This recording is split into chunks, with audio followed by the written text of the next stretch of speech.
Al-Fatihah.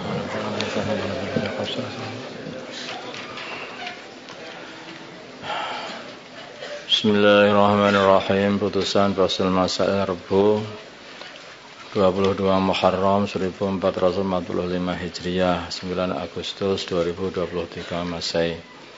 Arisan kurban.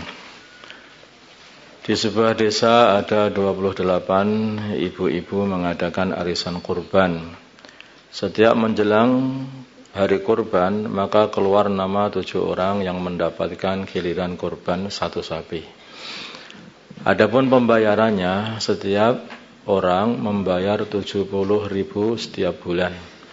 Sehingga total yang dibayarkan setiap orang selama 1 tahun sekali adalah 840.000. Jadi total semua yang dikumpulkan adalah sekitar 22.520.000.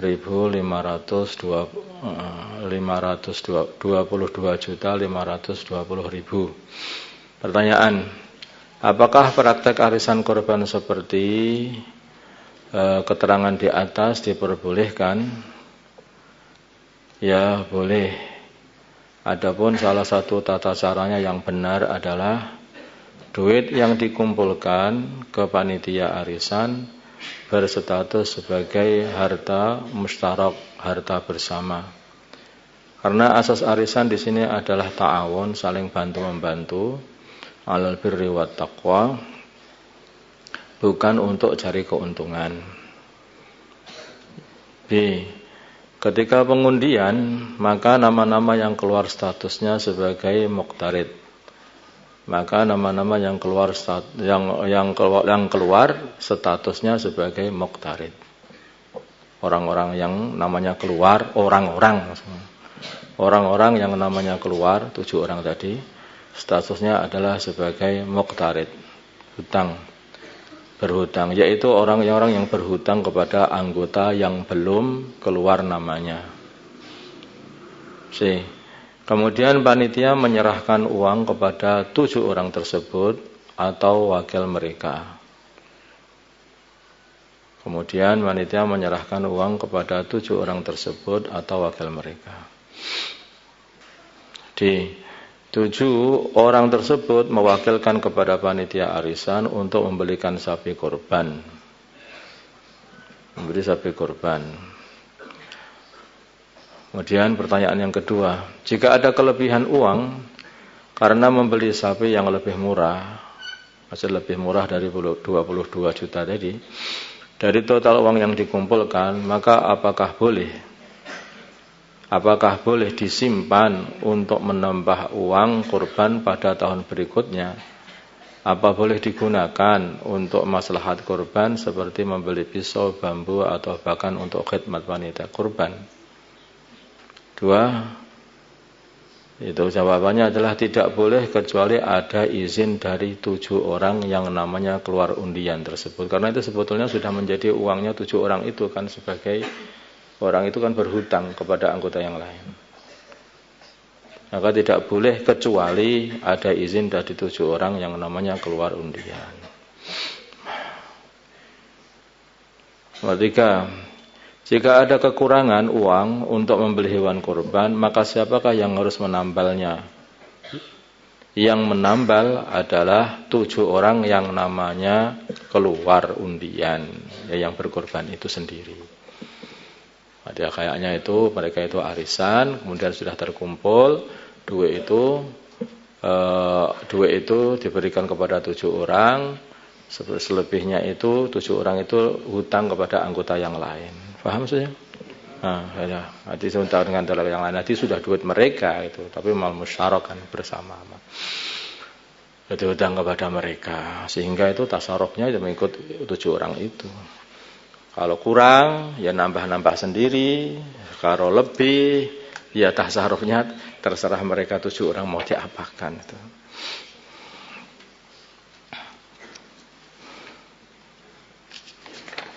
Enak itu kalau cara seperti itu. Arisan korban. Masalah anak hasil hubungan zina atau hubungan haram. Ada seorang wanita seorang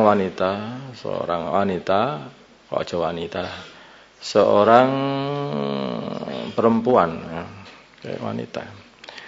Dari hasil zina yang mana sebelum dia lahir, pria yang menzinai ibunya menikahi ibunya. Jadi dia itu zina dulu, setelah hamil terus dinikahi gitu loh. Dan ketika anak perempuan tadi besar dan hendak menikah, maka hakim pernikahan anak perempuan tadi ini kan nggak boleh dinikahkan, itu bukan anaknya laki-laki. Paham dah? Hakikatnya kan begitu. Itu adalah anaknya ibunya sebetulnya. Maka hakim yang menikahkan, maka mesti harus dinikahkan oleh hakim. Maka hakim yang menikahkan anak perempuan tadi dengan menisbatan ia ke laki-laki yang menzinai ibunya tadi. Jadi fulanah binti fulan, padahal itu bukan bapaknya secara sah itu. Karena dulu itu hamilnya di luar nikah. Paham? Bahwa laki-laki yang menzinai ibunya tadi, yaitu dengan menyebutkan fulanah binti fulan yang menzinai ibunya tadi. Bukan dengan menyebutkan fulanah binti fulanah ibunya, ibu kandungnya. Mestinya kan si fulanah binti fulanah, yaitu binti ibu kandungnya. Begitu kan mestinya? Karena itu nisbatnya kepada ibunya, tidak kepada bapaknya. Karena bapaknya itu bapak luar nikah. Gimana itu? Kok hakimnya itu menyebutkan, malah disebutkan bapak luar nikahnya tadi? Nah, seperti ini pertanyaan. Apakah sah pernikahan seperti deskripsi di atas? Jawabnya, pernikahannya tetap sah jika yang dikehendaki oleh suami dan wali hakim ketika akad adalah wanita tersebut. Jadi sudah sama-sama tahunya lah sebetulnya. Paham tak? Sudah tahu, hakimnya tahu ya wanita ini, ya siapa itu sing calon suami juga tahu ada wanitanya, ya wanita itu sebetulnya itu. Paham tak?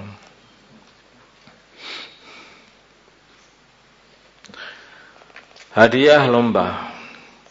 Untuk meningkatkan pendidikan di madrasah, maka madrasah selalu membuat banyak inovasi. Di antaranya menghadiri undangan perlombaan. Dalam prakteknya, peserta yang ikut lomba akan dipilih atau diseleksi dan dibiayai oleh pihak madrasah dikarenakan ia adalah utusan dari madrasah. Jadi banyak madrasah ya. Ini harusnya ditambahin ya.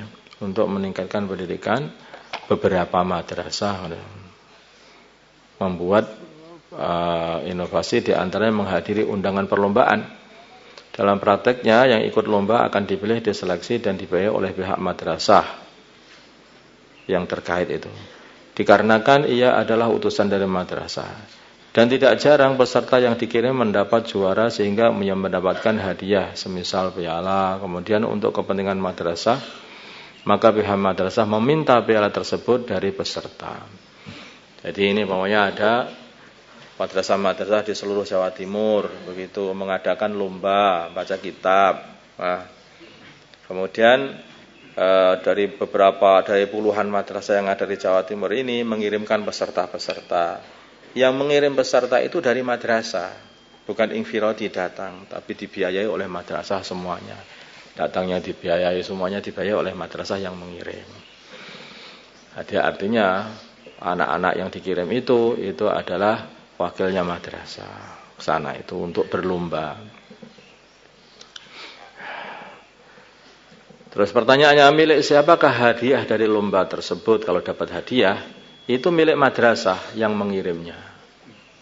Nah, misalnya dikasih sarung, kayak itu sarungnya madrasah. Nah, kecuali nanti dikasihkan sama dia, ada lagi. Sebetulnya itu milik madrasah. Plasenta hewan halal hari-hari agar terlihat lebih ganteng dan keren ketika akad pernikahan nanti, Kang Toha menggunakan krim wajah sebagai perawatan wajahnya. Krim pun bermacam-macam, diantaranya terbuat dari plasenta hewan halal maksudnya. Kemudian ini plasentanya hewan halal, plasenta kambing, atau plasenta kijang, atau plasentanya apa itu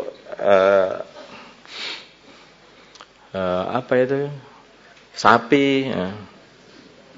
Terus sucikah plasentanya hewan yang dijadikan untuk krim wajah? Ini najis. Ya. Jadi plasentanya hewan itu najis. Itu. Yang keluar bersama hewan itu loh. Itu najis. Makanya tidak boleh dipakai kalau dibuat sholat, namanya seperti itu. Pakai krim, kemudian sholat, krim plasenta, terus buat sholat, ya nggak boleh. Oh, itu masih najis. Hewan itu.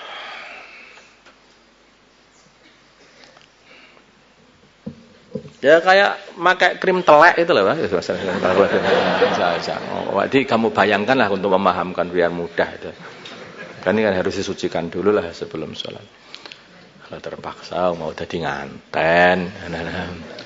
Allahumma shalli ala sayyidina Muhammad wa ala sayyidina Muhammad wa sallallahu ala sayyidina Ibrahim wa ala ali sayyidina Ibrahim wa ala sayyidina Muhammad wa ala sayyidina wa barakta ala sayyidina Ibrahim wa ala اللهم ارحم أمة سيدنا محمد اللهم اغفر لأمة سيدنا محمد اللهم أصلح سيدنا محمد آلف بين قلوب سيدنا محمد اللهم انصر أمة سيدنا محمد اللهم حسن سلطانا نصيرا صلى الله على سيدنا محمد النبي الأمي وعلى آله وسلم والحمد لله رب العالمين.